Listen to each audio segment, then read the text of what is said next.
Bom, eu vou fazer então aqui, eu fiz uma postagem na semana passada falando de uma experiência, né? Eu trouxe um trechinho assim de uma visita domiciliar. E o título que eu coloquei na postagem era Deixe-me entrar na sua casa e eu te direi quem és e qual a sua dinâmica psíquica. Isso é decorrente de uma experiência que eu tive tanto na época, né, como aluno de psicologia da São Marcos, né, no último ano tinha esse estágio, né, teve esse estágio, que tinha visita domiciliar, grupo de pais, visita domiciliar, e foi algo que eu apliquei como supervisor clínico na faculdade, e que é um baita recurso, ainda hoje eu acho um grande recurso, quando é possível obviamente, para atendimentos. Então vou ler para vocês aqui alguns trechos, depois eu explico um pouco do contexto. Então vou começar com uma história aqui, ó. Chama Uma Vida de Cão. É um caso clínico, é a introdução inclusive da tese que eu vou comentar aqui. Fala assim, ó. André morava em uma casa de fundos no Sacomã. Obviamente os nomes estão modificados para preservar a identidade das pessoas. Quando lá cheguei, ele já estava no portão. E ele gritou, olhando em direção à porta de entrada. Olha, ela chegou, ela chegou. Então a criança vendo ali, ela chegando, que é a psicóloga. Parecia contente e excitado com a minha presença. A família toda logo apareceu no portão para me receber. O André não via a hora de você chegar. Ele não está acostumado a receber visitas. Fala da mãe. Ao entrar na casa, fiquei um pouco desconcertado com a informação de Maria, né, que é a mãe do André, de dizer que ele quase não recebe visitas. Fica um pouco desconcertada, é como se ela me dissesse que as pessoas não gastavam seu tempo com o André. Não se dava ao trabalho de dispensar qualquer atenção a ele. Isso às vezes pode parecer muita coisa, essa conclusão, ou essa hipótese da psicóloga, mas o que vai acontecer na sequência revela que é por aí mesmo a coisa. Ao entrar na casa, me vi na cozinha e logo fui convidado a conhecer o restante da casa. André, entusiasmado, disse: depois que eu te mostrar aquele jogo que falei. Balancei a cabeça, concordando e segui em frente. Atravessando a porta que nos levava para outros cômodos. E aí, no trajeto da casa para os outros cômodos, fui acompanhada por Maria, que é a mãe, o Antônio, o pai, o André, Tiago e Juca. Ao sair da cozinha, entramos em um pequeno corredor, que nos levava à direita para um quarto e um banheiro e à esquerda para uma sala. Havia ainda um pequenino quintal isolado do quintal da casa da frente. É uma casa de fundos, né? E aí veja aqui alguns detalhes importantíssimos para pensar na estrutura da casa, a estrutura psíquica, a estrutura familiar, a estrutura, né, da dinâmica familiar. No quarto havia apenas uma cama de casal e um beliche encostado na parede. Então enxerguem a cena, né? Ó, uma cama de casal e um beliche encostado na parede. Entre essas duas peças sobrava apenas um espaço que dava acesso à cama do casal e ao beliche. O beliche era ocupado na parte de cima por André e na parte de baixo por Tiago. Juca dormia entre o casal. Quem é Juca, né? Ao retomarmos a sala, foi convidada a sentar na poltrona. Antônio sentou-se em uma das pontas do sofá, seguido de Maria, Tiago e no lado oposto, André. Então, o André, que é o paciente, estava sentado também aí no sofá. Diante de todos sentados, o Juca estava no chão e tentou subir no sofá para ficar junto da família. Mas sem conseguir fazê-lo por falta de espaço, chorava. Antônio, Maria e Tiago, quase todos gritaram ao mesmo tempo: sai daí, André, para o Juca sentar. Aí vocês pensam assim, e quem é o Juca? André prontamente atendeu a determinação da família e foi para o chão, um tanto quanto constrangido. Instantaneamente, Juca pulou no sofá, ocupando o lugar de André. Com o rabo abanando, latiu, em sinal de agradecimento. Então você veja, o Juca da história é o cachorro. Ela vai fazer uma visita na casa do André, que é o paciente que ela atende. E aí você tem lá a visita domiciliar, e quando chega ele fica todo animado, principalmente porque ninguém nunca vem visitá-lo.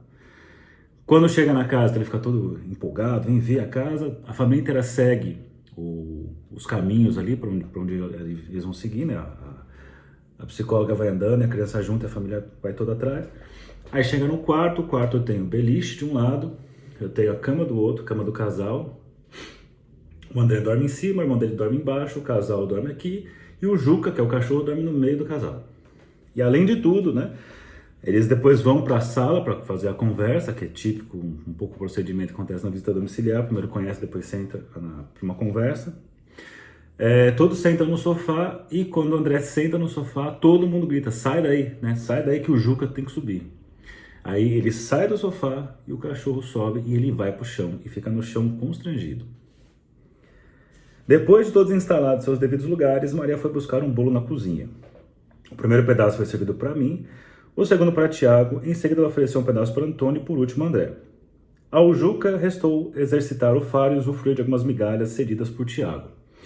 A conversa transcorreu amena sobre a vida cotidiana. Tiago, muito comunicativo e desinibido, interferia na conversa para completar o assunto ou chamar a atenção para outro aspecto esquecido nos relatos.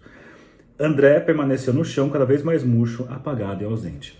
A visita domiciliar tinha a ver com as questões do André. Quando chega lá, ele perde o lugar no sofá para o cachorro.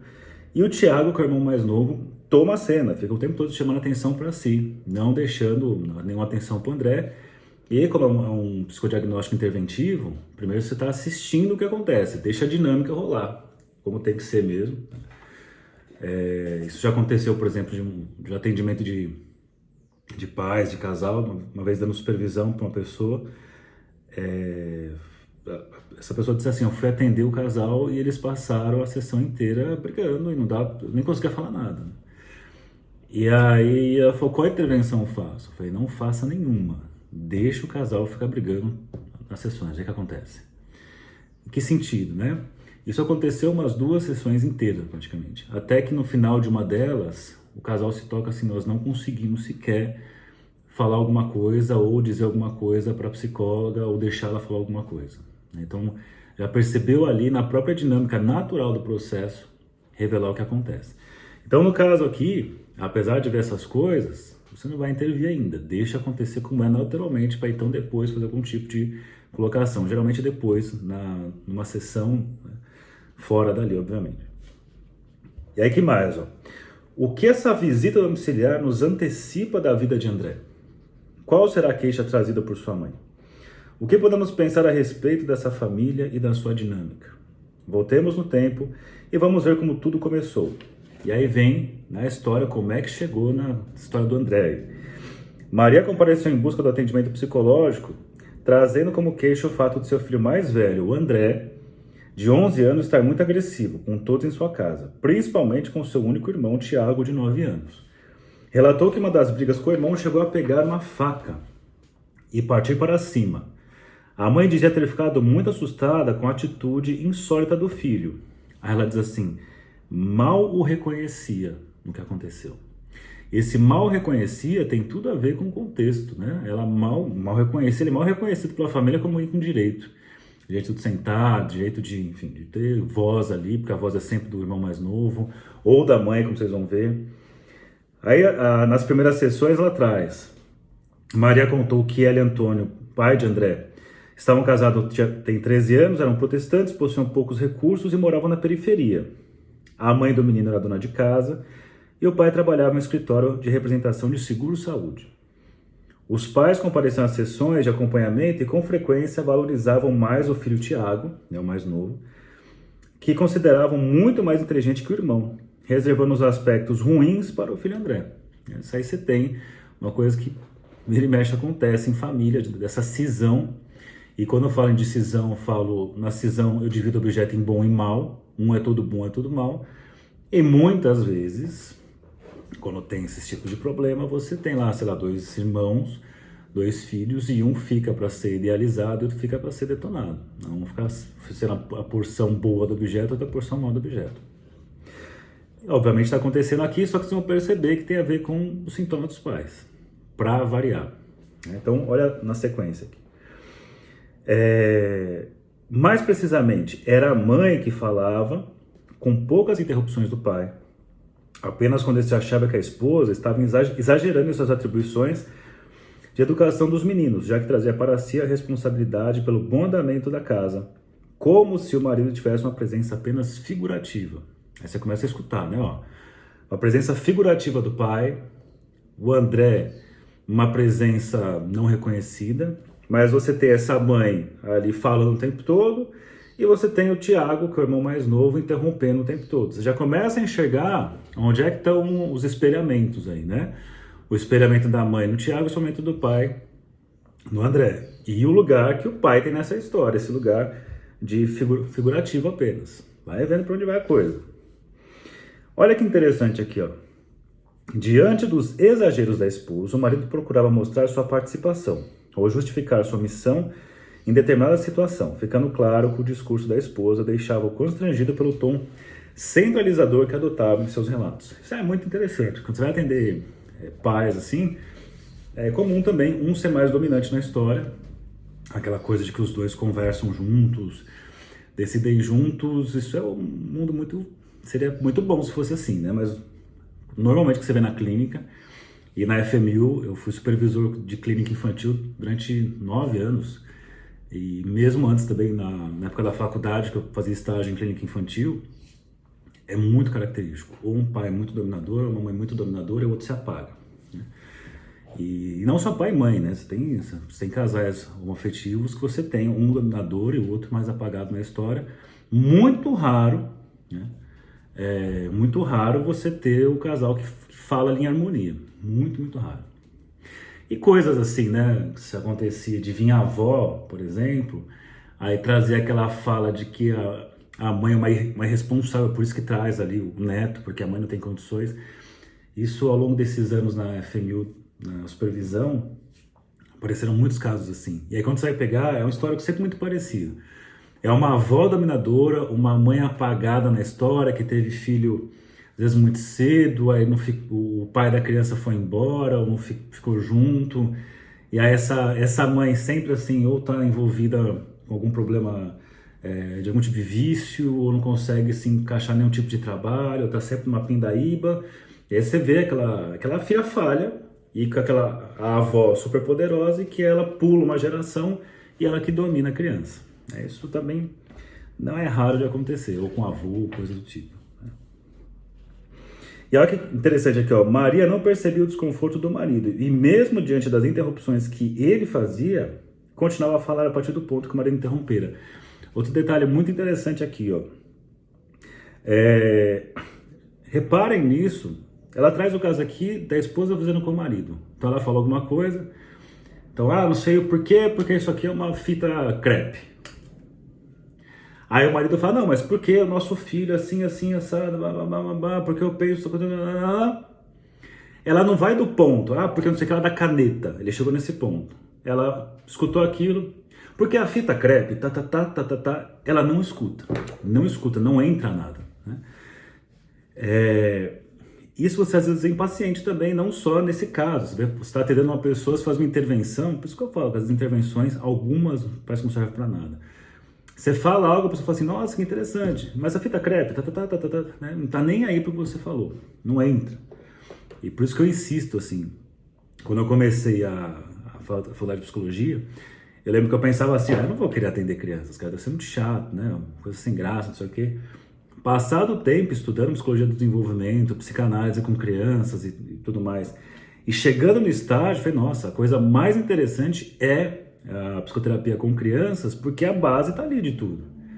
Insisto naquilo, você vai atender um paciente adulto, ele é filho de alguém. Então ele está lá contando a história da sua mãe, do seu pai, do seu lugar numa família. E essas experiências com crianças, que você pode ver a coisa acontecendo em tempo real ali, ajuda demais a pensar a clínica do adulto, né? Todo tipo de clínica. Então olha só, então ela interrompia, ou melhor, ela continuava do mesmo ponto, como se o marido não tivesse acrescentado nada, por isso que ele é figurativo. Antônio era muito tenso e procurava expressar-se em um português correto, com o uso de palavras sofisticadas para o padrão e os estudos que possuía. Então ele tentava compensar a falta de voz que era dada para ele, tentando deixar seu português mais correto, mais sofisticado, para mostrar assim, olha, veja só que eu não sou tão apagado aqui. E aí a sacada da psicóloga, né, ó. Pelo comportamento do casal, percebi que seria muito trabalhoso conseguir com que Maria ouvisse algo que não fizesse parte da linearidade de seu pensamento.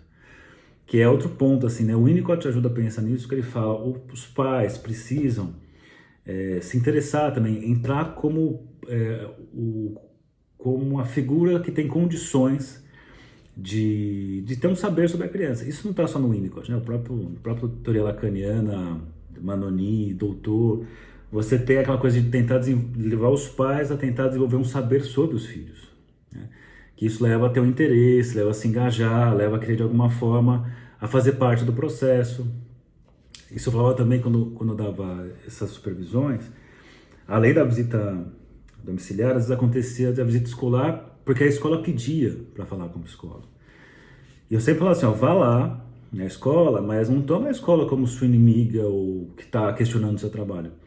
Faz com que a escola crie um saber sobre essa criança também, uma hipóteses sobre o que está acontecendo, para que possa criar ali uma grande, né, uma rede de cuidados. Então todo mundo ali está interessado no processo. Porque se você simplesmente deixa essa mãe de fora, por exemplo, ou chega na escola e tem uma posição simplesmente contrária ou reativa, você acaba arrumando mais para sua cabeça. Agora, às vezes tem uma crítica, aquelas críticas que hoje em dia tá bem preguiçoso o pessoal pensando em clínica, né? Já dá um diagnóstico preguiçoso e fala, não é hiperatividade isso, não é déficit de atenção. E fazer algumas perguntas, mas por que você acha que é tal coisa? Por que você acha que é um déficit de atenção? Ah, por conta disso, disso, disso. A partir de que momento você começou a perceber isso? Ah, comecei a perceber assim, assim, assado. Mas o que você acha que pode ter acontecido na vida dessa criança para que isso esteja acontecendo? Ah, eu conversei com os pais. Você leva, por exemplo, os professores, diretor, ou mãe, ou pai, começar a se interrogar e eles começam a criar um saber sobre a criança, eles começam a se sentir parte do processo. Isso ajuda demais o nosso trabalho. Mas nem sempre a coisa funciona assim. Bom, então aqui, ó. Por exemplo, sua nítida predileção pelo filho mais novo, o Tiago, que ela dizia ser parecido com ela. Lembra das identificações que eu falei, dos espelhamentos?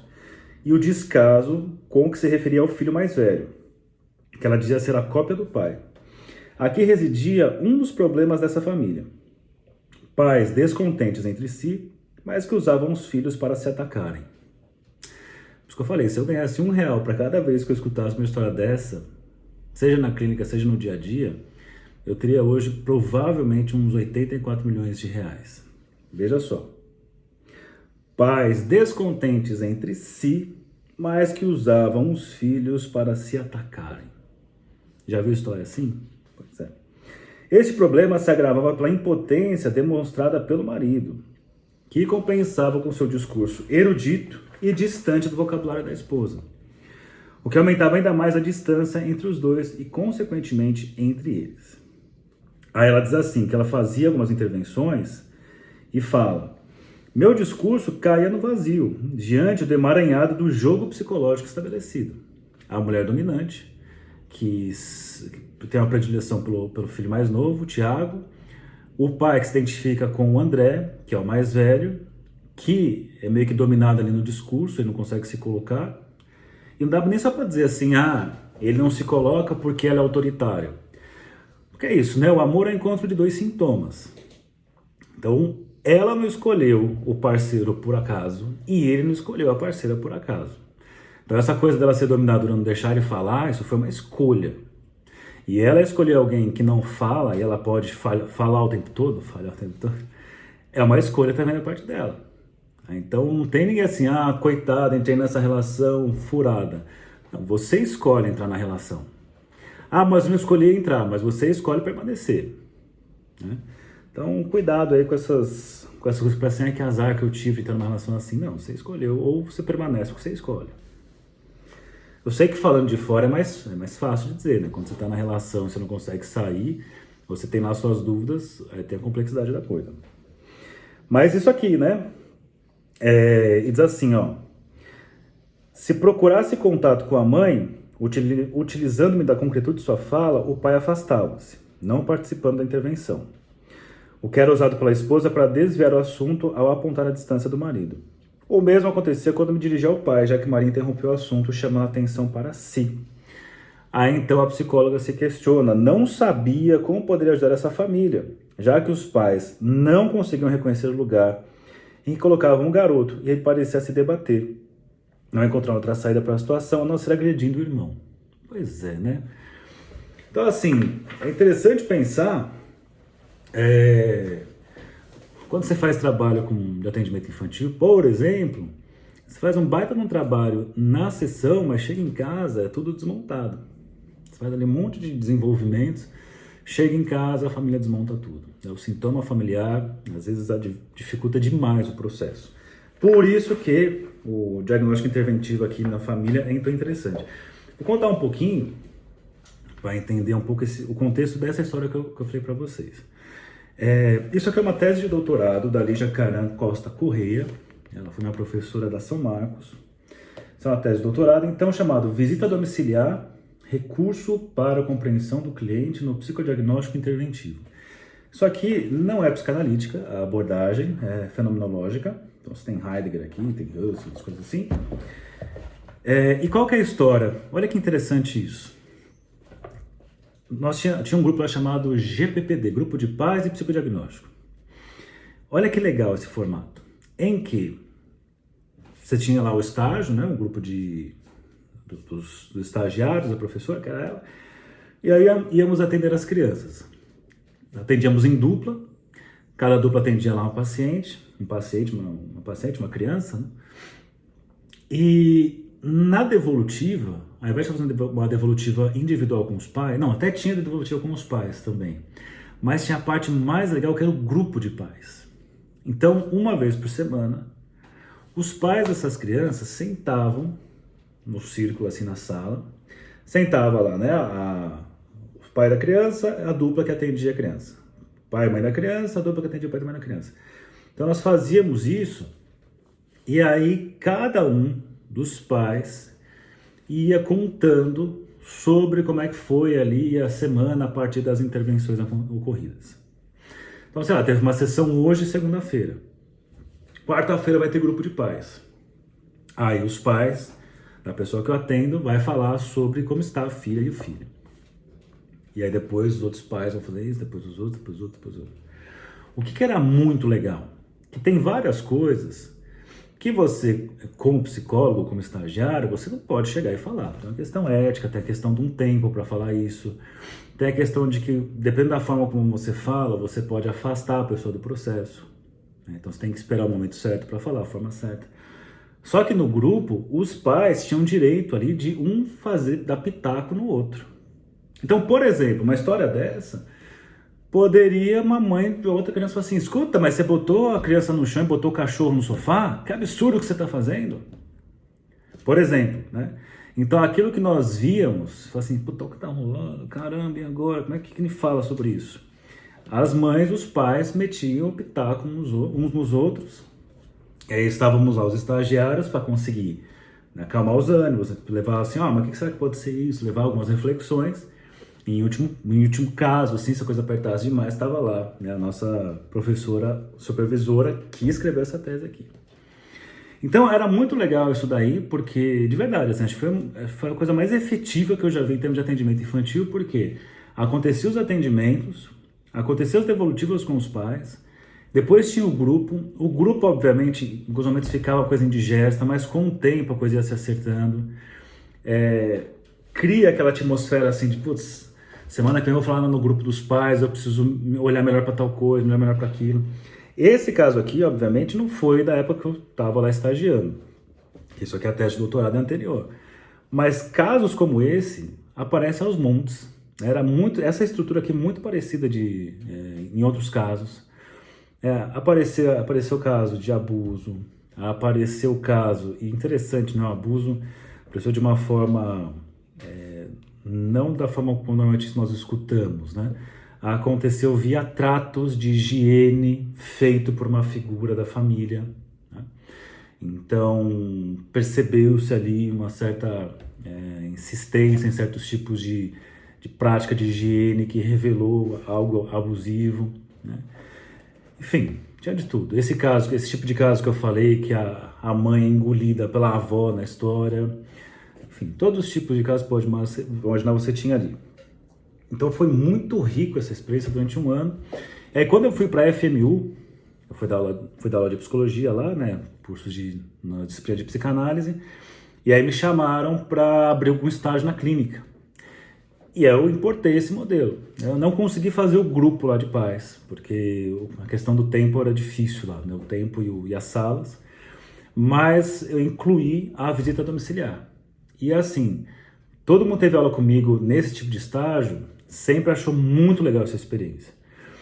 Obviamente, quando você pensa, putz, eu vou ter que acordar sábado de manhã para ir lá para não sei aonde, fazer lá uma visita na casa da família dessa criança, os alunos já me disseram, Sala, puta, sério que eu vou ter que ir até lá? Eu falei, vai que vai ser uma experiência incrível, vá. Então, era muito comum, assim, eles reclamarem na semana que eles tinham que ir, mas quando voltava, né, se eu acho possível fazer um grupo com essa proposta, com pais de adolescentes infratores, com certeza. Acho que funciona, acho que ajuda demais. Grupo é muito legal sempre, né? E nesse formato, acho que pode ser uma coisa... Claro, assim, mas precisa pensar com calma, né, Bruna? Pensar e fundamentar. Mas acho que é possível e pode rolar coisas boas. Então, eu sempre tive esse feedback, depois que eles voltavam, às vezes no próprio sábado eu mandava mensagem, putz, Saulo, foi muito legal, você não vai acreditar no que aconteceu, eu preciso contar, não sei o quê. E aí chegava, o ponto alto da supervisão era contar das visitas. Né?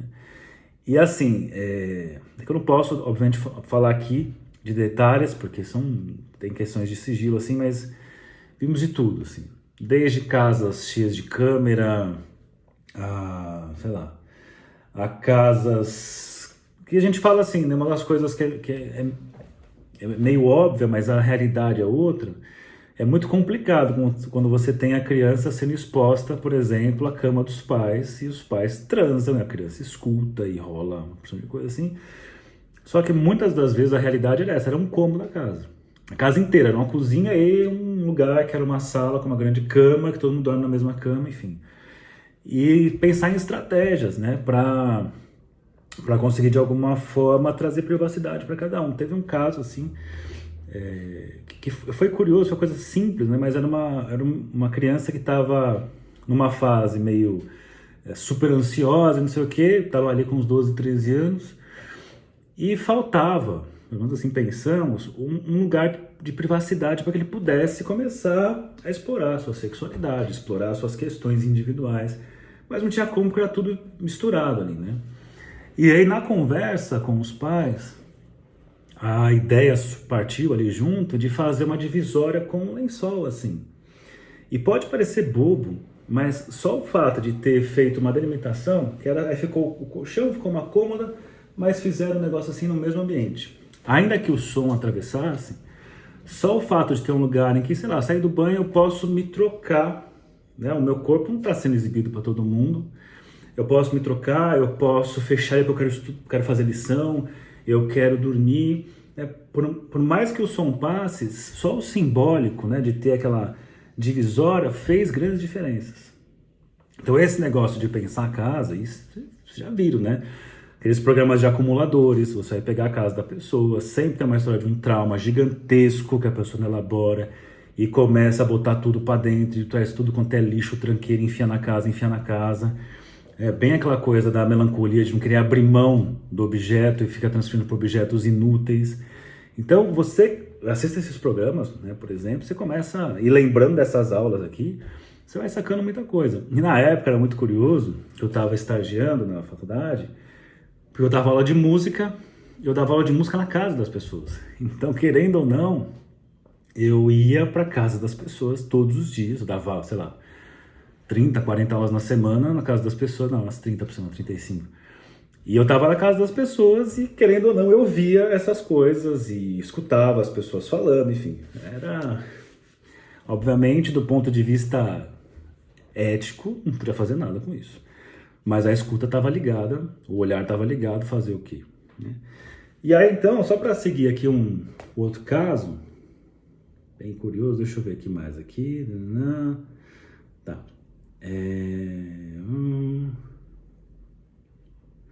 Algumas coisas que aconteceram, né, que eu comentei com vocês. Você tem casas, por exemplo, toda arrumada, impecável, assim, mas você tem lá um canto que é uma bagunça gigantesca, né? Você tem aquelas casas que você não pode encostar em nada, Isso não foi caso assim, de pessoas que eu atendi, mas foi caso de pessoas que eu conheci, que a casa inteira tinha plástico, né? Sofá com plástico, não era nem plástico, era manta, não tem manta. Você tem lá, você tem que tirar o sapato, aí você tem um tapete que praticamente tem uma manta em cima do tapete, tem manta em cima do sofá, e não sei, parece que a casa não foi feita para ser usada, né? E aí você vai escutar a pessoa, você tem essas questões, a questão de não poder perder nada, de não aproveitar a vida, por exemplo, de ter as coisas, mas não pode usufruir. Aí você pegar o histórico, tem muita coisa do tipo. Ter as coisas, mas não usufruir. Eu lembro de uma pessoa que né? É muito endinheirada, tem uma puta casa, que ganha muito bem, mas não usa a casa. Tem um piano que não toca, tem um piano que não toca, tem uma TV gigante que não liga, porque fica guardada, né? A casa é gigante, aí fala assim, se eu fico usando a casa suja. Aí meio que tem uma casona, mas usa só uma parte da casa para não sujar todo o resto. O que tá falando de uma pessoa assim? Né? Uma pessoa que tem um negócio gigantesco que não pode usar. Para que isso? Sei lá, tem pessoas, tem umas coisas bagunçadas, deixa eu lembrar aqui, teve um caso, casos, por exemplo, que alguém morreu, às vezes perdeu um filho, por exemplo, e aí permanece o cômodo igualzinho, como se a pessoa não tivesse morrido. Então o quarto está igual, tá com as coisas dispostas da mesma maneira, as roupas penduradas do mesmo jeito. Isso pode estar falando de não querer, não conseguir elaborar um luto, e permanece a coisa dessa forma. Teve um caso que eu vi de uma pessoa que se separou, e era só o casal, né? Não tinha filhos. E onde era o escritório do parceiro ali, virou um quarto da bagunça. Então tudo era jogado lá dentro. Toda a bagunça ficava jogada no que era o escritório. E eu perguntava assim, mas o que é? Aqui é o quarto da bagunça. Eu falei, mas quando é que esse ex aí vai deixar de ser uma bagunça e você vai organizar isso e fazer disso um cômodo teu? Né? Porque, querendo ou não, pensa, a casa tem a ver com a pessoa ali, né? É a família, é a pessoa. E onde era ocupado pelo parceiro, virou agora o canto da bagunça. Canto da bagunça, inclusive. Por que não elaborar essa bagunça e fazer desse canto da bagunça um lugar de apropriação dessa pessoa, um lugar que faz essa parte da casa, não só a bagunça, né? Então você consegue sacar várias coisas vendo a casa da pessoa. Que mais aqui? E outras coisas assim para pensar a partir dessa tese, né? Isso você vai encontrar na Manoni falando sobre, tem um livro chamado A Primeira Entrevista com os Pais, a primeira entrevista em psicanálise. Ou a Françoise Doutor, a importância das entrevistas iniciais.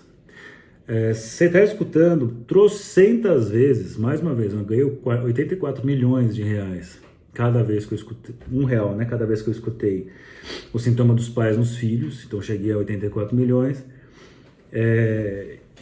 E você tem, sei lá, queixas que, a minha filha não consegue lidar com o meu divórcio.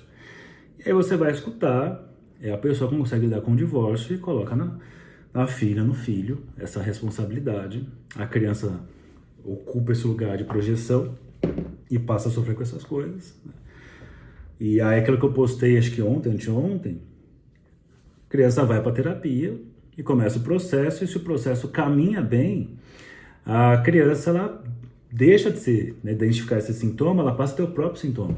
Pensando de uma forma mais lacaniana, é levar a criança a poder desenvolver o próprio sintoma. E, sei lá, pensando no Freud, pensando em tantos outros, muitas vezes a criança não tem nada naquele momento para se trabalhar a análise. E os pais, nessas horas, falam assim, a criança tá pior. Começou a fazer terapia, ficou pior. Não sei se você é um bom profissional, ou se fulano é um bom profissional.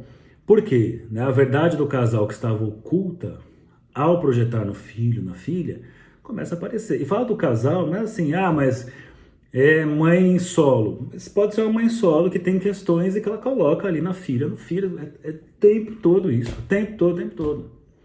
Por isso que eu insisto no curso que vai começar no final do mês, psicoterapia, manual da psicoterapia com crianças.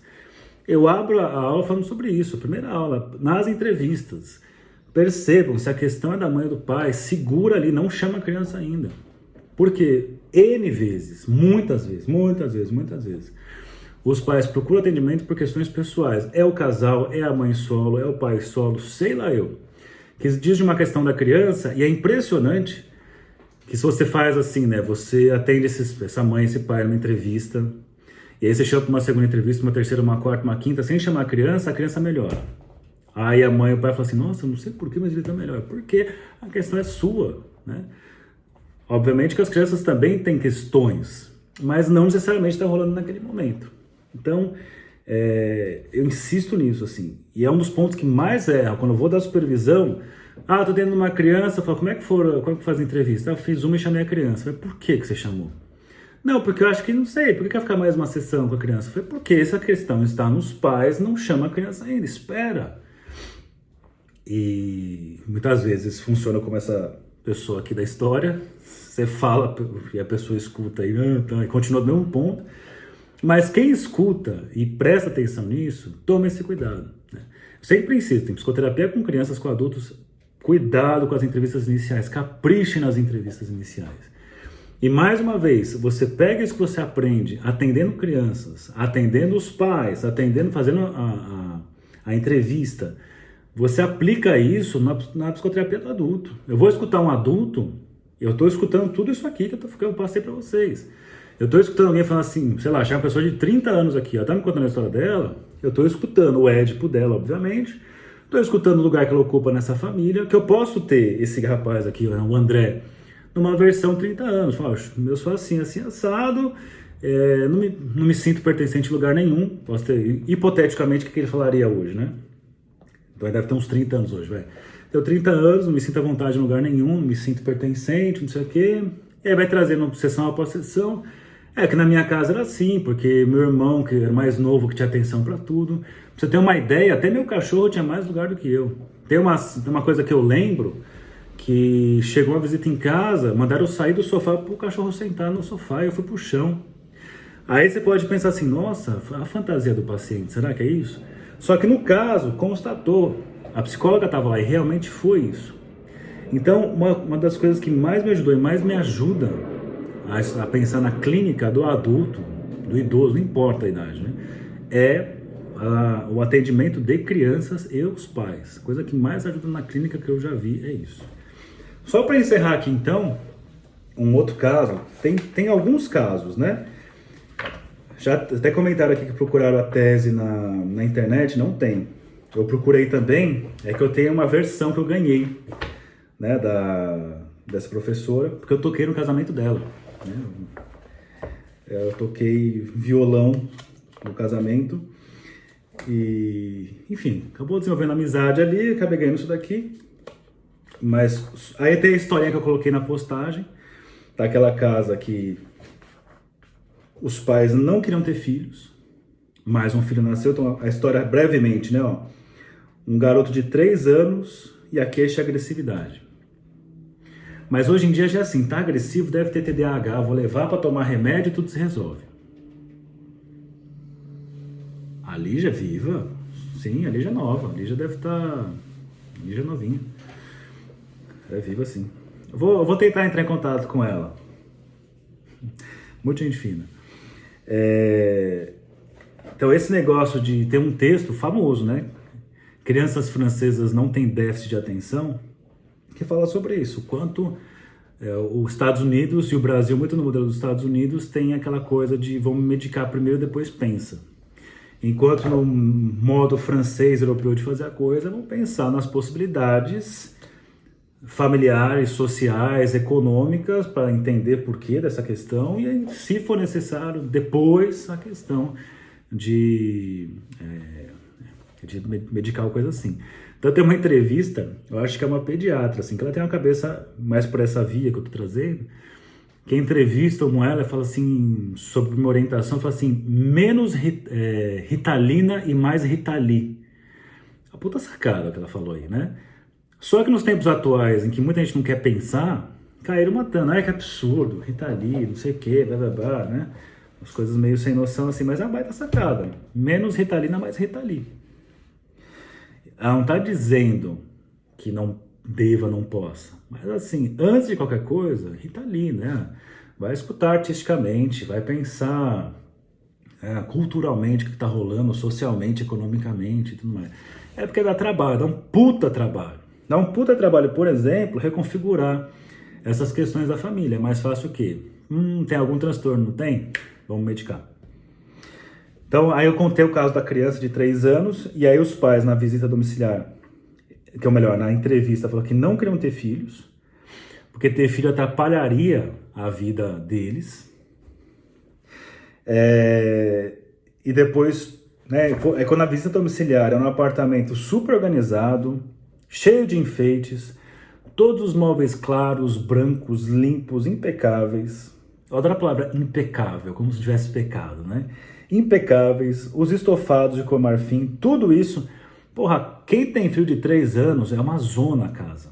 Ou fica zoneado de tempos em tempos. Porque o que se espera de uma criança é que ela explore a casa. É que a exploração de uma casa, para alguns, é bagunçar a casa. Mas explorar envolve mesmo bagunçar, jogar as coisas no chão, depois arruma, depois organiza. Mas tem gente que não. A criança, desde cedo, super controlada, fica inibida, depois fica ansiosa, depois fica aquelas coisas todas assim, vamos fazer o quê? Vamos medicar. Eu lembro da música do Palavra Cantada, que é criança não trabalha, criança dá trabalho. E penso também que criança não é... Criança dá trabalho, é isso, cara. Não é só a parte do não trabalho. Criança dá trabalho, criança cansa, criança vai bagunçar, criança quer explorar, criança quer pôr a mão na terra, quer enfiar a mão na boca com a mão suja. Tá criando antiporcos, né? Ela vai criando essas coisas. É um puta trabalho. Aí você fala assim, mas eu não atendo crianças. Aí eu falo, criatura, mas o adulto que você atende foi essa criança que não podia brincar, foi a criança que não podia botar a mão na terra, foi a criança que foi medicada, foi a criança que desde cedo tem algum tipo de transtorno, cada profissional que foi um novo transtorno, foi a criança que foi exposta à sexualidade muito cedo, foi a criança que foi seduzida, foi a criança que foi abusada, foi a criança que foi obrigada a seguir o modelo do pai, foi a criança que foi obrigada a ocupar o lugar do irmão que morreu, e aí colocam esse filho no lugar dessa criança. Então, quando você atende um adulto, você está escutando uma criança que passou por uma história, e a história que ela está trazendo para você tem a ver com essa infância. Então, a coisa que mais te ensina e mais te ajuda a pensar a clínica é a clínica com criança. Então, nesse caso aqui, você tem essa casa aqui, super impecável. Deixa eu ver meu tempo aqui que eu vou atender. Eu vou precisar encerrar aqui. Eu tenho mais 2 histórias para contar, eu volto acho que amanhã, ou eu volto, acho que amanhã dá, ou na quinta-feira, para falar um pouco mais, que tem um caso muito interessante de uma menina que ela... Tem 2 casos, um deles de uma menina super erotizada, de 7 anos, eu acho, que pedia para ver o pênis dos coleguinhas, ficava se esfregando no corrimão da escola, e a escola não sabia o que fazer, e na visita domiciliar, a revelação do porquê dessa exibição toda. Vou encerrar aqui então, que eu tenho que atender, lembrando, no último, deixa eu ver aqui o dia certinho, né? Dia 27 de agosto começa o curso Manual da Psicoterapia com Crianças. Eu vou apresentar, desde esse raciocínio, obviamente, um monte de coisa. Eu vou falar sobre entrevistas iniciais, o setting para atender crianças, a caixa lúdica, a interpretação da caixa lúdica. Vou falar dos tipos de desenho, interpretação do desenho, os brinquedos, interpretação do brinquedo, lugar dos pais na clínica, etc. São 8 aulas, 8 semanas de aula, né? Grupo de interação no Telegram. Tem lá no curso já liberado, são 8 aulas extras para se preparar para essas aulas que eu vou trabalhar. E é isso, vão ser 8 semanas de muitos estudos, reflexões sobre a prática clínica, para organização da clínica, etc. É lá na Hotmart, se você entrar aqui ó, no meu Instagram, você vai aqui, ó, cadê? No meu Instagram, você olha o perfil, você tem, né, ó, tá o perfil aqui, você tem aqui, ó, curso Manual da Psicoterapia com Criança. Você clica nele e aí já vai abrir aqui o negócio da Hotmart. E você estando aqui, se você já foi meu aluno de algum curso, se você já fez algum curso meu aluno atualmente, você tem 20% de desconto. E aí você pode passar na Hotmart, etc. Beleza, gente? Então é isso. Bom trabalho para vocês. Boa segunda-feira, boa semana. Talvez amanhã eu esteja aqui para falar de outros, mais 2 casos, são bem legais. E é isso aí. Bom trabalho, boa segunda e até amanhã, provavelmente. Tchau para vocês.